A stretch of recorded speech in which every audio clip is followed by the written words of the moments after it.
can I say? Mamba out. Seeing that footage, it hits you. Exactly 1 year ago today, guys, it marked the tragic deaths of Kobe and Gianna Bryant.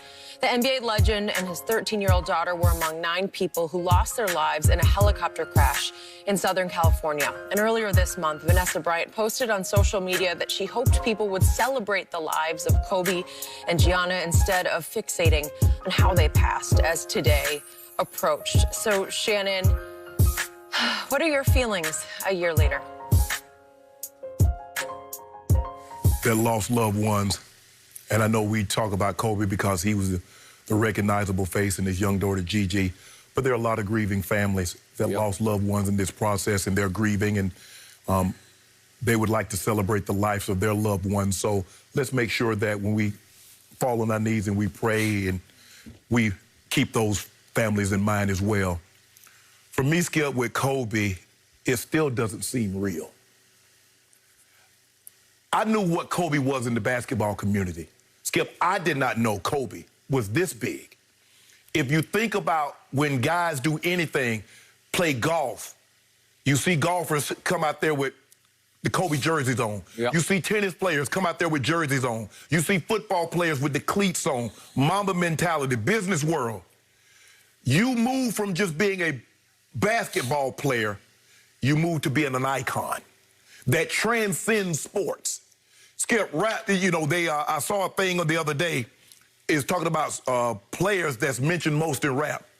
Kobe is #1, and Michael Jordan is a distant second.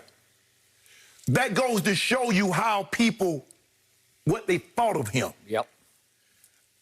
Like I said, I was DMing him a month to the day that happened. Because I had just saw him earlier that year, Skip, at the Icon Awards, and he was just talking, and he just seemed so at peace. I'm like, bro, you don't miss it. He's like, Sharp, I put everything into that. He said, I don't miss not one day. I get an opportunity. He said, that was my passion for 20 years. Writing now, he won an Oscar for his play, his short story. I think that's what it's called, a short story. Dear Basketball. Dear Basketball. And he says, I just want to, be there with my family, raise the girls, got, Gigi's talked about. And he just seemed so at peace. I wasn't around Kobe much, Skip. I got an opportunity to see him play, went back in the locker room and talked to him.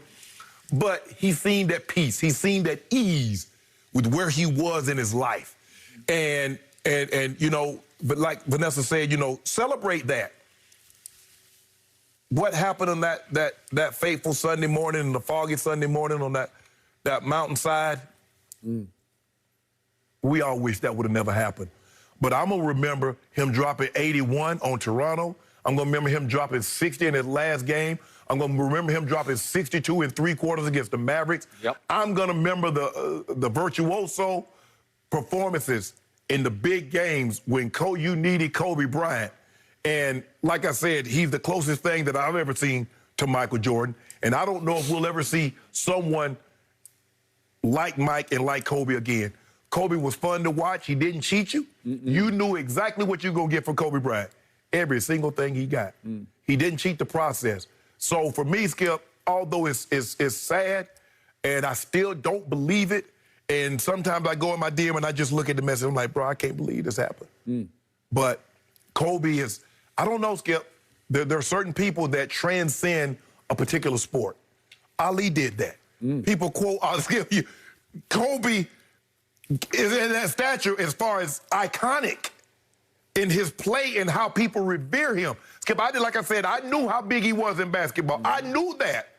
But the world mourned his passing.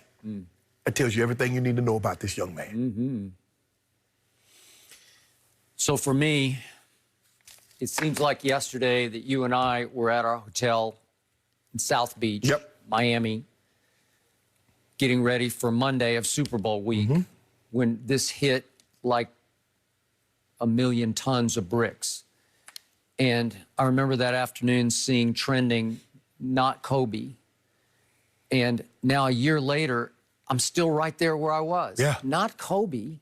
It's impossible. Right. Kobe when it dawned on me a couple of days back, we're coming up on a year, I had to stop and think, wait a second. He's really gone? He was invincible on and off the court. He was a dynamo in his career in basketball and in his second career. Yes. He won the Academy Award already. An Oscar. An Oscar. What? That's impossibly great. Of all the icons, of all the figures, not Kobe. Right. And now, we live here on the west side of Los Angeles, and I can't tell you how many times I'm drawn back into what happened to Kobe, because you often see during the day helicopters buzz over here on the west side of LA on the way to LAX, which is not too far from here where we are, the Fox studios. Right. And every time I see a helicopter now, you know what I think about. Right. When I'm driving into the studio around 4 o'clock in the morning and it's foggy here, which it often is, not like San Francisco foggy, but we get our periods of fog early morning. You know what I think of right away? I think of Kobe. Oh, because it was a really foggy morning as they tried to take the helicopter up north of here. To Gigi's game. Yep. So for me, usually after someone passes, time will slowly heal your wound. Your pain and your grief, really your agony over losing him or her, it will heal. But to me, it feels like even 1 year later, I haven't even begun to heal yet. The wound is still fresh, Skip, and that's what I tell people. People are like, well, we know how close you were with your grandmother. How did you get over it? I say, when a death and someone is that close to you, you don't get over it. You learn to deal with it. Yeah. You don't get over that. Vanessa's not going to get over this. She'll get better as time and time. She'll get better of coping. Gigi losing, and man, look, man, that girl she was a spitting image of Kobe. She wanted to be her dad. I mean, you know, if Kobe had a son, it would have been Gigi. Gigi would have been George or whatever she'd have named it. Maybe Kobe Jr. Yep. Because she was it. I mean, it was just something. It was something about that relationship. And he says, "Girl, dad," and you know that was trending at one point in time. And you see her at the games when Kobe was starting coming back to Staples. She was right next to him, on his shoulders as a little baby girl. It was Gigi. And to have, man, that just, like I said, Skip, it doesn't even seem real. I mean, I go back, I was like, man, you know what? And I remember going to bed that night, I was like, man, let this be a mistake. Because at first, when it first happened, and you and I were in the lobby checking in, I was like, well, maybe it's one of those things where they say somebody passed and it was, you know, it was a joke, a prank or something. And then you started hearing it, and I'm just saying to myself, and I'm going to my bed, I said, please, Lord, don't let this be true. Yep. And then more and more, I was like, it's just... To underscore the magnitude of this man's passing, Monday of Super Bowl week in Miami, Kobe Bryant transcended the Super Bowl. Yes. He basically shut down Super Bowl week. Yes, there was no talk about the Super Bowl on Monday. No, because we had a lot of fans come out and watch us that Monday. Right. And just about... 8:24. And that's all we talked about, because that's all we should have talked about. Right. But like I said, Skip, it was just that when you can cross over sports, and soccer players wear your jersey, golfers have on your jersey, tennis players, football players, and all the talk, you reach that iconic status. And that's what Kobe Bryant was. Like I said, not only America, the world mourned. You see overseas, you see China, you see Thailand, you see Japan, you see all these other, you see Europe. It's like, and I'm like, Kobe did that? Kobe did that? Did that. And God rest his soul. Yep. Whew, I keep remembering those conversations, too, guys, that we had with fans at the Super Bowl and just how he impacted so many. It still doesn't feel real. I love thinking of Kobe and how much pride he took in coaching his girls. And you know what? Kobe, Gigi, forever in our hearts. That Mamba mentality lives on. And Vanessa, we're thinking about you and your family today. We're going to get back to the Lakers and LeBron, what he did last night when we return.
South Beach, Miami, getting ready for Monday of Super Bowl week, when this hit